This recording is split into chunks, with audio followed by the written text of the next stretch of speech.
Cadmium. Some of you, particularly townies, may not even have heard of it, but it's in our soil and it seems to be entering our food chain. So what is it? In short, it's a heavy metal that for decades has been in the superphosphates used to make our land so very highly productive. But eventually what's in the land enters our food. Already, kidneys from sheep older than 30 months are not eligible for human consumption and must be discarded. So why do so few of us know so little about it? And what's being done to ensure that what's so good for the land doesn't eventually damage us by appearing in foods at levels that breach standards, both here and in our export markets too? These are serious and important questions. But as Fiona Owen found out, this is a pretty quiet heavy metal. The top dressing plain has been part of rural New Zealand for over 60 years. Every year, 2 million tonnes of this stuff, superphosphate, falls from the sky.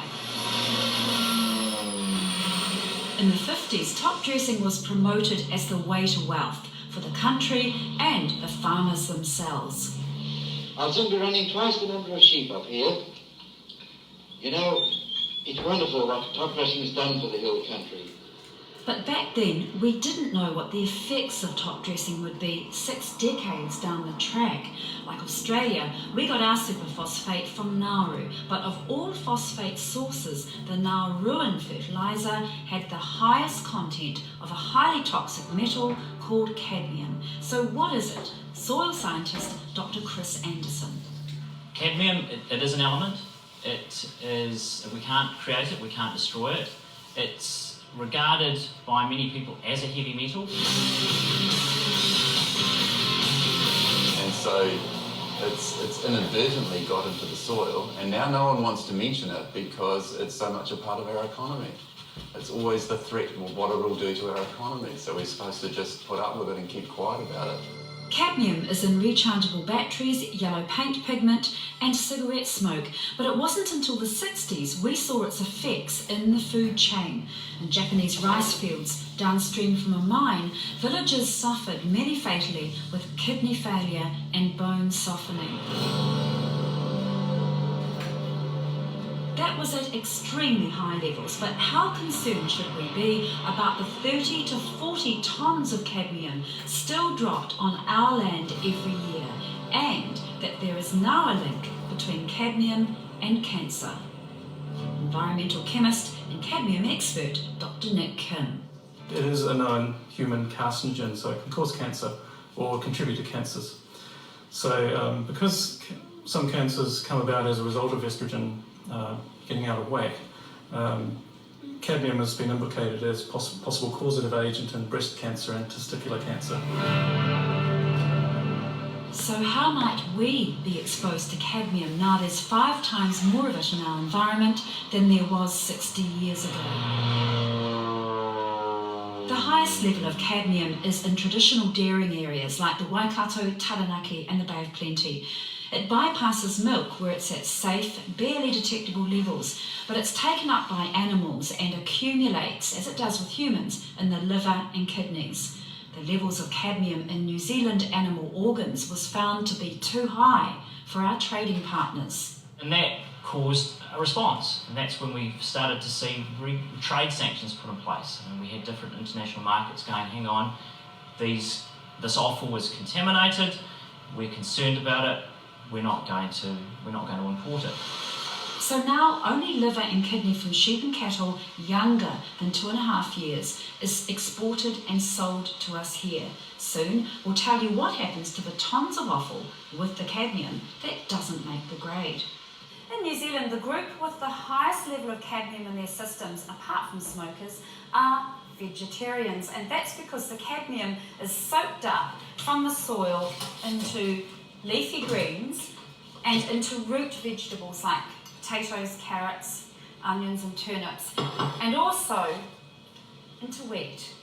Anywhere that's had intensive dairy farming and horticulture for a long time has got high levels of it. It's about accumulation over time. So the places that have the high levels are where most of our food's grown. It's the best land in New Zealand, and so that's the worry. So how do we know that the vegetables we're eating have safe levels of cadmium? Short answer, we don't. Is there rigorous routine testing? That's the thing, no one's testing. Dr. Kim applauds the government's 5-yearly total diet survey, but is it enough for consumers who want to know if the vegetables we're eating on a daily basis are safe? So for vegetables, most vegetables, the standard is 0.1 milligrams per kilogram of cadmium is allowed in, say, a lettuce or a potato or an onion. So we never exceed those? There's good evidence that we do exceed those in some foods some of the time. For instance, in wheat and in potatoes, Dr. Kim reckons on any given night 30,000 New Zealanders will be eating potatoes over the tolerable cadmium level. But he doesn't want to single out potatoes. There just isn't sufficient research on other vegetables. In the food safety area, we have a very nice list of standards for cadmium, lead, arsenic and other contaminants in food. But very little monitoring goes on to determine whether those standards are being exceeded. So do you understand why some of these growers actually don't get their crops regularly tested? Yeah, I guess it's one of those things that you just don't want to know. You prefer not to know. But it's also, people just have no idea. I mean, I've yet to speak to a farmer who's aware that there is an issue with cadmium and superphosphate. So why do you think they're not aware of it? Well, because no one's telling them. Farmer Jackie Hahn agrees with that. She's the 3rd generation to farm this King Country property. Just people don't know. Why do you think they don't know? I wouldn't have a clue, but we just haven't been told to test or anything, and it's an extra cost. So if we're told there's no problem, then why would you test if you think there's no problem? She knows about cadmium because she's just finished an environmental science degree, and wanting to eliminate the possibility her land could become contaminated, she got this sample paddock tested. You had this tested. How much did it come up with? 0.88 milligrams per kilogram. Was that higher than you thought? Yeah, it's a lot higher than I thought it would be. So what was your response when you saw that number there? I was a bit shocked, to say the least. Jackie reckons the soil will be up around the contamination level of 1 milligram per kilogram of soil within 10 years. Even now, if she grew vegetables on it, they would probably exceed the tolerable level. But who would know if she sold them locally? As a consumer of food, that's grown in New Zealand, then I would like to have a lot more confidence that I'm not consuming, cadmium in my food. And it's the same with pet food.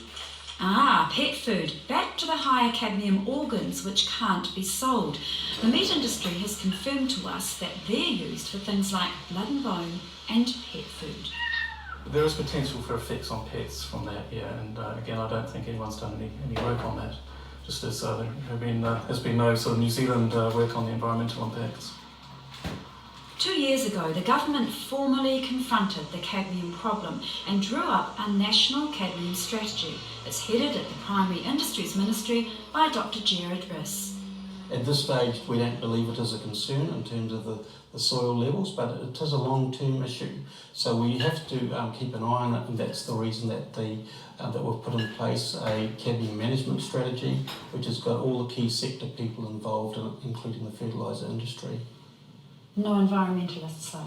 No environmentalists as well, but I think the key people that can influence the impact of cadmium in the soil are around the table.